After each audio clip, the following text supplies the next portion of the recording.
Is Daily Blast Live. We're talking about what you're talking about. Get real. No. This Just is stop. a sham. It's finally here. Drum roll. Welcome to DBL. Happy Tuesday, everyone. Should we exchange some pleasantries or get right into Taylor Swift? Let's do and it Travis right Kelce? into it. Right into it. Oh, you wanted to do some pleasantries? No, I said right into pleasantries, right into it. So, Taylor. When she's uncomfortable, she goes into an English accent. From What the do you 1800s. mean, Albert? Yes. So just do the story? Yes. Yeah. Okay. Welcome to DBL, the Taylor Swift effect from attending Sunday night's football game. Well, it's still going strong because it's Tuesday and we're talking about it. About 27 million people tuned in to watch the Kansas City Chiefs take on the New York Jets, making it the most watched Sunday program since the Super Bowl. Taylor's $700 designer shorts sold out online hours after she wore them. $700? Get real. The source told People magazine that Travis Kelce's mom, Donna, thinks Taylor is sweet and down to earth, and she approves. Meantime, those images of Donna from Jake from State Farm, well, they were, in fact, a PR move to try and drum up attention. What? I can't believe that while he was wearing his State Farm jacket. And Mom has on the name of their podcast on her hat, New Heights. Mm-hmm. From Good advertising. Cleveland Heights, Ohio. They went to Cleveland Heights High Good School. advertising. State Farm also posted this video of Jake hanging out with Travis's brother, Jason Kelce, also wearing a State Farm jacket. And guess what? Taylor's friend Ryan Reynolds was the guy behind this all. His production company manufactured all these moments. I don't really get it, but I think I get it. I mean, what it is a PR move. Yeah, a lot of it. right. I don't know if their love is a PR move, but a lot of it surrounding it definitely is, which doesn't make me hate it at all, because Ryan Reynolds is really good and spoofing at marketing and stuff. things. Yes. Yeah, and to be honest, the main thing I figured out was that Travis and Jason Kelce are actually in a State Farm commercial. Now it all makes sense if you have that piece of the puzzle. Now it's all a PR move, and Ryan Reynolds does Mint Mobile and stuff like that, and he does funny spoofs. So that's what it was, and people, I mean, there's no lose-lose here. I don't think it's hurting anyone. I think it's bigger than just Travis and Jason. I mean, you have the State Farm aspect of it. You have Patrick Mahomes. That's also part of the Chiefs. That's also in the State Farm commercials. Patrick Mahomes and Travis Kelce have a commercial together. Patrick Mahomes is the quarterback. And now Travis has been seen out to dinner with, Blake Lively and Brittany Mahomes, which is Patrick Mahomes' wife. So you have the PR on that end as well. Erica, this is a cabal of marketing. Cabal. It is a gigantic sphere where anywhere you look, I said it yesterday and no one felt me, I can just smell the meetings. It's every the time meetings, I see it. The money. I mean, it's gotta be bothersome. I would just like people to know that I am a season ticket holder for the Broncos. Oh, you want to? I do have 2 tickets that.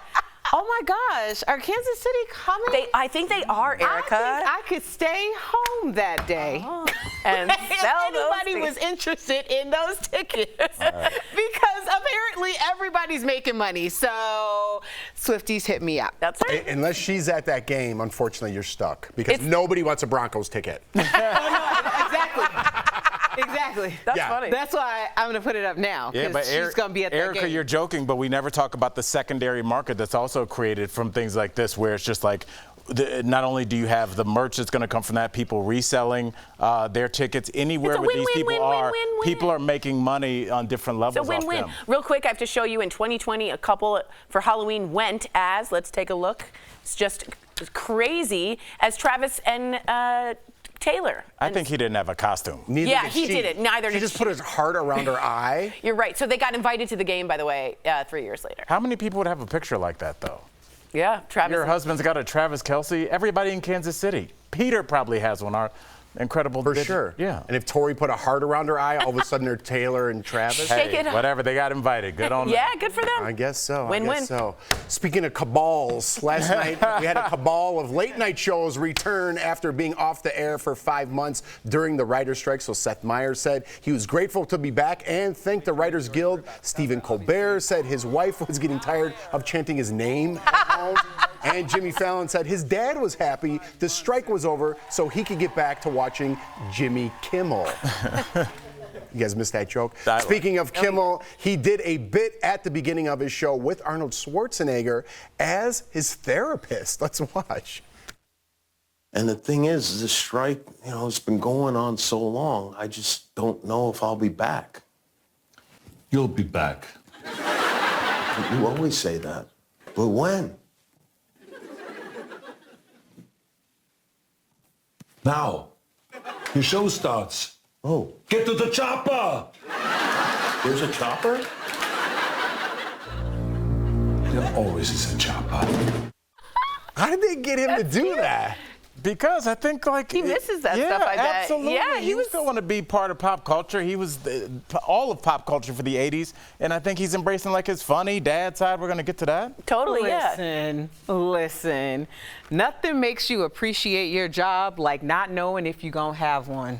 And I think a lot of people are very grateful to be back to work. I think that people are coming into things with different attitudes and Bill Maher's writers. Yeah, Bill Maher said something made terrible. some comments about his writers. I'm wondering how that is now, coming back to work. And he never addressed it, by the way, on his show, just so you know. Bill Maher had said, on quote, writers think they should make a living, and they shouldn't. And it was a big whoa moment. Yeah. I wish we did that story, because I'd like to push back a little bit. He was getting writers jammed down his throat, and he didn't want all those writers. He wanted his writers on staff. And they were saying the Writers Guild was going to put 10 of them on his Like a staff quota. that he didn't want. Right. So He should have that's what he was addressed it that pushing way. back He should have against the clarified. writers' Right. strike. So I do want to clear that up. He did make those comments, but it was because he was getting writers jammed down his Right. throat. And I wouldn't want people jammed down my throat if I was creative enough to write my own show and I already had help with me. I agree with you, but he should have clarified those statements, because it came out looking really especially bad. when your writers, however you feel about them being jammed, the writers you do know are currently on the street that just didn't go come off well. You want to talk about this story or no? Yeah. Okay, we're done. All right, coming up on DBL, our interview with Emmy Award-winning actress Julie Bowen, how her teenage sons inspired her to create a skincare line. Plus, Monica Lewinsky is speaking out about her own experience with bowling. That's next.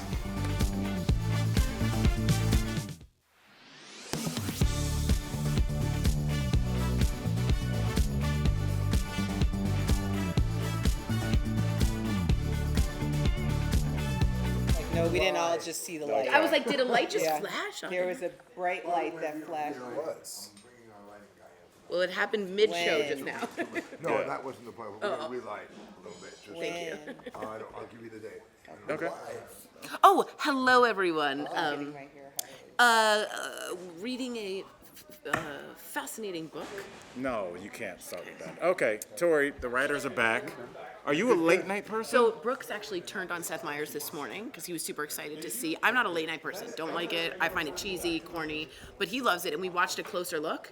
And I don't know how they did it, but they did a full hour, and it was about all politics in the last 5 months that they were off the air, and it was really funny. Right. So just like recapping all the politics? recapping, and they'd have clips, and they did all this stuff. Well, it was kind great. of makes sense because if you look at the success of John Oliver, he has, when they're in season, a week to recap the week.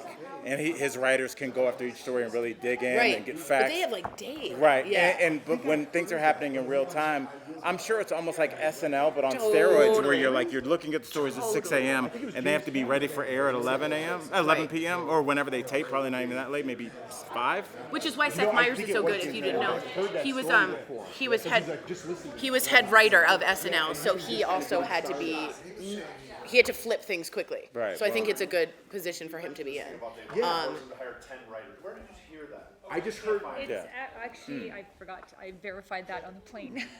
I was just, they did want a certain number of writers. Right. But the word, I didn't see 10 I'm not seeing anywhere. 10. Like all of those late I did night not shows have to see have a 10. number, but not, Right. I'm not Yeah. seeing 10. I'm just wondering Well, where it was. I guess it was in negotiations. What Bill was saying, though, what Bill's point was, we don't owe the writers a living.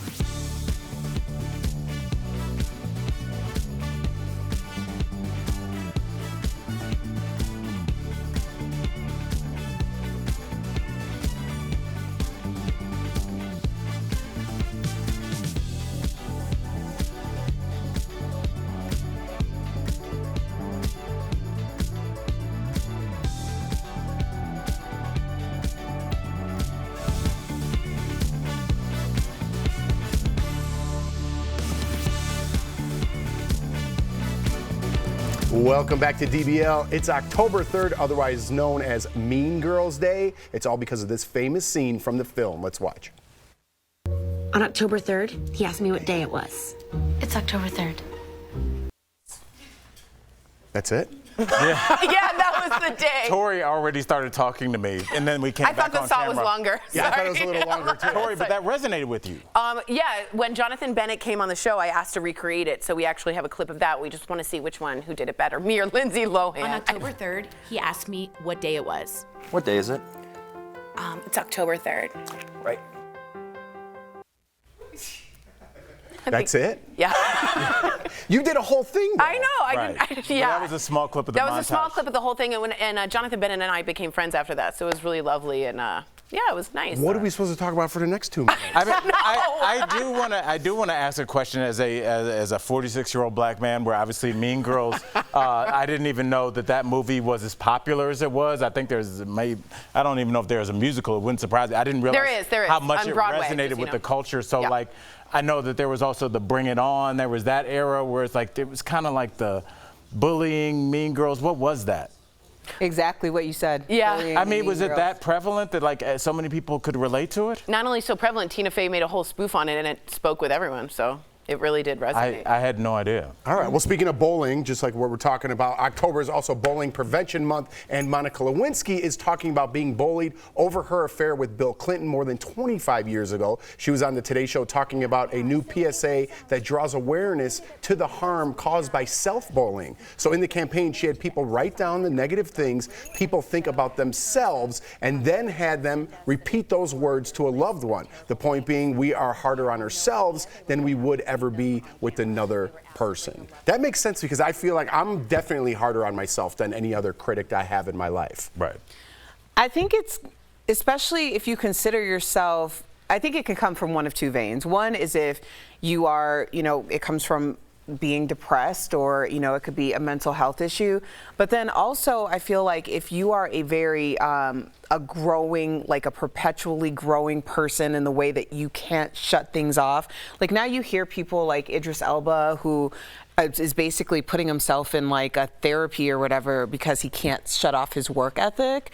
Those types of people tend to speak to themselves that way too, because it's like that coach that's constantly like, they have your best interest, but they're also the hardest on you in order to try to get you to like the next level, to get you to understand that you can make it to that next level. And that coach never leaves because they're in your head. Right. And so, I mean, either way, I think that it can be, if you don't have any regulation for it, it's very destructive. Yeah, let me just be very clear here. This is what I live with every day. And when I say the talk in my head, it's not what I picture, Jeff, and maybe I don't want to speak for you, of being like, you can do better, like you can push yourself, which is like in some ways really motivating for you, right? As a coach, I'm like, you stupid bleep.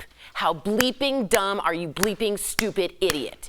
It's that mean. You would never speak to another human being this way, ever. Or allow to be spoken to. I would never allow myself that way, okay? It's every minute of every day like that. And what I'm learning through Buddhism, or trying to, is Maitri, M-A-I-T-R-I, and it just means unconditional friendship with yourself. I am so far from that. I am so far away from that concept, but I read a book and I'm taking therapy called What to Say When You Talk to Yourself. And it's literally how to reformat the narrator.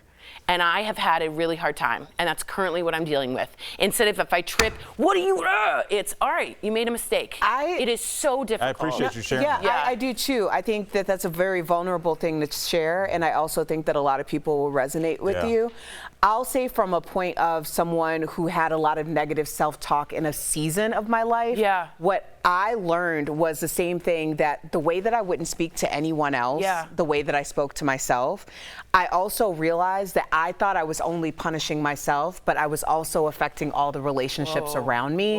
And when I started to renegotiate like the hierarchy of, I'm so much better to other people than I am to myself. So why am I punishing them by speaking and not bringing my best self? Like, why am I punishing them by punishing myself? So that was kind of like how, and I'm not a therapist, but that is some kind of how I switch that in my brain. That's really helpful. That's really useful. Thanks, Erica. Appreciate that. Coming up on DBL, we're talking with actress Julie Bowen about her stinky sons and how they inspired her new skincare brand. Nice job.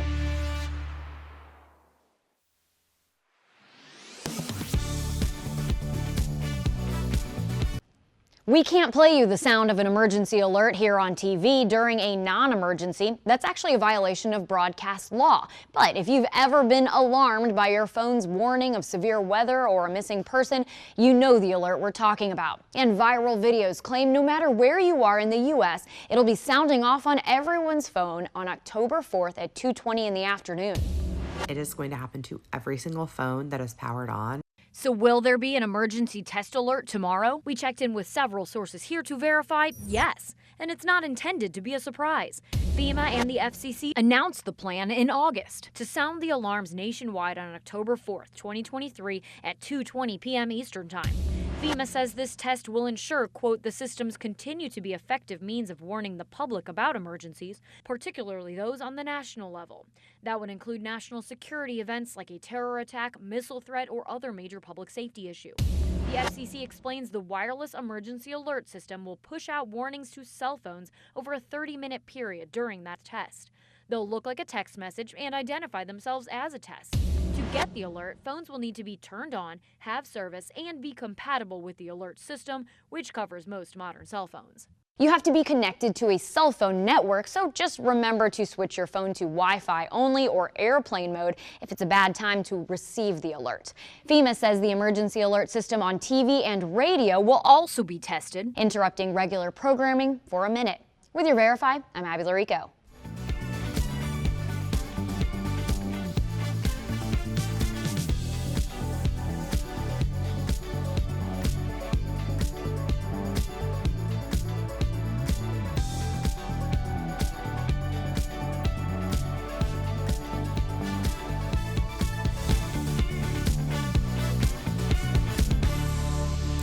Welcome back. If you've got teenage boys, you know how bad they can stink.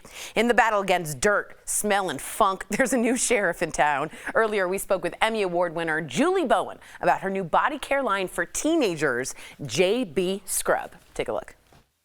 Please welcome to the show, Julie Bowen. Hello.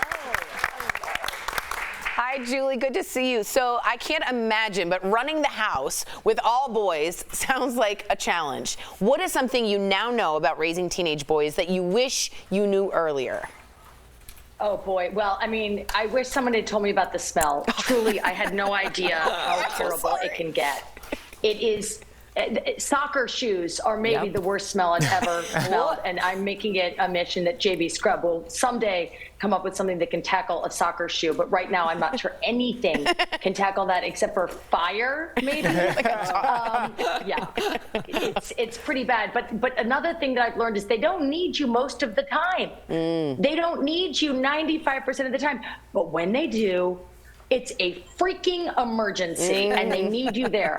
So they're like, why are you hanging around? Why are you just lurking around the house? I'm like, because there's going to be a 5%er coming up. I know it. Listen, I have two boys, too, as well, 6 and 5, but they'll get to that age. They're stinky, trust me. But what inspired you to create JB Scrub? Was it really your stinky sons? Yes, my sons were, we started this, Jill Byron, who's the other JB and JB Scrub, is a mom at my kids' elementary school, and they all went to school together. And we were talking about how their stuff was starting to smell, their sports equipment. And more than anything, it was what was out there was so noxious and terrible. All these products that are designed for adult men, they're super chemically, and their marketing is all about sex. You're like, do I need to be telling my 10-year-old that if he's like douses himself in this kind of mosquito repellent smell, he's going to get ladies? Right. It felt horrible. We thought there's got to be a better way. This is such a great lane for you, and you seem to be having so much fun marketing JB Scrub on social media. So what is it like making these videos with your 3 sons? in the sun. Well, That's that one. That was for Father's Day, and yeah, we are having a lot of fun, no doubt. Oh yeah, these are some real classics. You're really shaming me. We're having a lot of fun, but mostly it's because we don't have any backing. It's just me and Jill. And that's it. So we don't have we don't have some gajillion-dollar backer. We don't have a company behind us. We are bootstrapping this all the way. So all of our videos, all of our media, we just make it up ourselves. That's and so cool. think about what does. we think is funny. It's more authentic, isn't it? It's totally authentic, Yeah. and your packaging, I have to tell you, it's young, it's fun, well done. Okay, I'm pivoting here because you have a degree in Italian Renaissance studies, and I know we usually ask men this question lately as it's gone viral, but how often do you think of the Roman Empire? Sorry. Every day. I think about their empire every day because this is so grim. I want to be happy and upbeat on Daily Blast Live, but the reality is that our country is paralleling the fall of Rome. Mm-hmm. We've gotten this massive disconnect between the rulers and the serving class. That's exactly what happened in ancient Rome. We basically have people who can't afford to make better choices, fight our wars for us, exactly what happened in ancient Rome. There's corruption and greed, and so I think every day about the fall of Rome. Yeah. Wow. That's super intellectual and accurate, very accurate. Julie, we appreciate you. Congratulations. Thank you so much for joining us today. DBL Nation, check out all these incredible products at jbscrub.com. That's scrub with a K. You can also get it now on Amazon. Thank you again, Julie. Great to see you. Thank you. Love that. Thank you so much. Have a great day. You too. We'll be right back.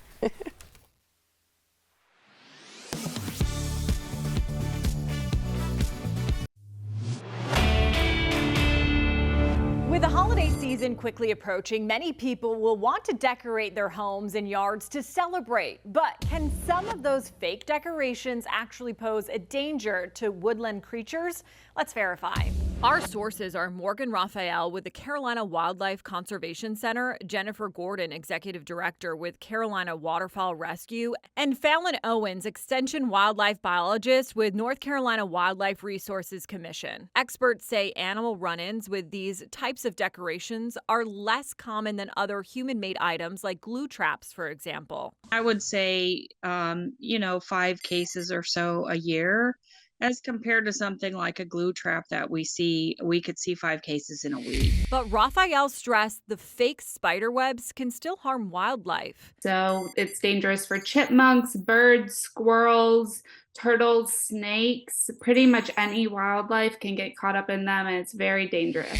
Owen says people could clear out cobwebs altogether or place them mindfully, avoiding areas where birds might nest or rest. Make sure if you put it up that it's very visible, because if people can see it, the birds are going to be able to see it. And don't hang it across big areas where birds are flying. For people who just want to avoid the issue altogether, Raphael says you have options. There's the big rope spider web, so it's not as small and intricate looking, but it has larger gaps, so animals are able to freely go through it rather than the tiny little strings. So we can verify that yes, fake decoration spider webs can be dangerous to wildlife, but you can take steps to reduce the harm. With your Verify, I'm Megan Bragg.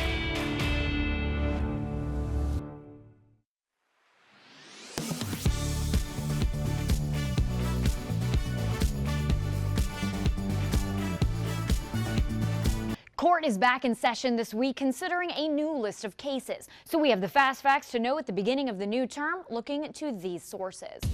The Supreme Court has so far agreed to hear about 36 cases beginning this week, with decisions coming out through the early summertime. Several are considered high profile, asking questions like, does the Consumer Financial Protection Bureau have too much independence from Congress? And can federal agencies enact and enforce regulation independent of Congress? Should people subject to domestic violence restraining orders be barred from gun ownership? Are lawmakers allowed to block critical constituents on social media? And are social media companies' moderation policies a violation of free speech? The court also declines to move forward on dozens of cases each term. This year, that includes a suit brought by someone who wanted to prevent President Donald Trump from running for election again next year after the events of January 6th. And yes, the Supreme Court would continue operating in a government shutdown for a while. If Congress doesn't agree on a new longer-term spending plan in the coming weeks, the administrative offices of the federal courts explain they could continue operating for several weeks by scaling back some operations and drawing on fees they've banked. With your Verify, I'm Abby Larico.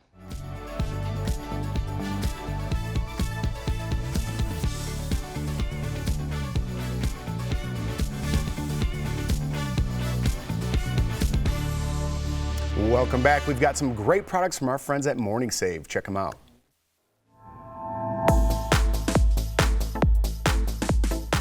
Steph, what do you have for us today? Hit me. Hey Tori, hi DBL Nation. I am so excited to show you the deals today, and believe me, they are fabulous. Get ready to shop. It's so exciting. Now, first up today, we have got the Retreat by Rhonda Shear ribbed knit lounge pants with little ties. These are so cute because they've got a little slit on the side and a tie around the ankle. Oh, I'm buying these. So normally these are $50. No, I'm not. Tell me what we have them for.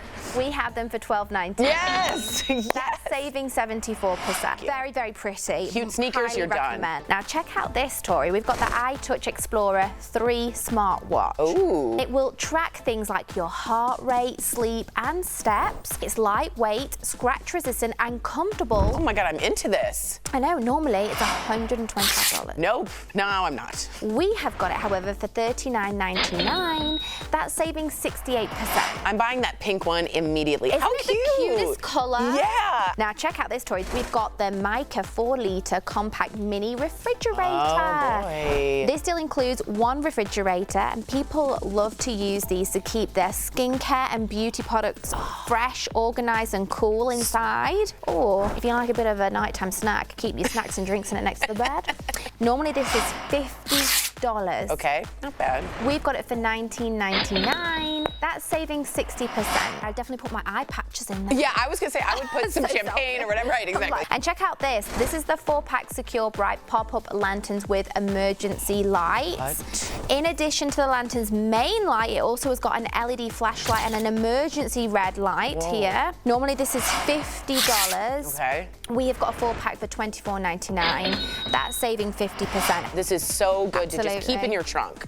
Ooh, I love all of these. Head on over to morningsave.com to snag these amazing deals at the lowest prices, or just scan the QR code on screen to take you directly to these products on Morning Save's website. Steph, thank you so much. Great prices.